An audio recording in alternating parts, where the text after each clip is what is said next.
administrasyon ngayon. Ito po sa Gumawa ng tama ang Supreme Court. headlines ng Daily Tribune. Ang balita title is ganito: Supreme Court grants workers group motion to intervene in PhilHealth Fund transfer case. Ito na po. Matagal na pong hinihintay ito ng taong bayan na ang Supreme Court yung direct na mag-intervene, makikialam na.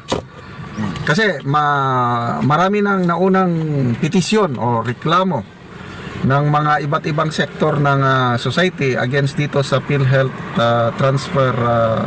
PhilHealth Fund transfer nito.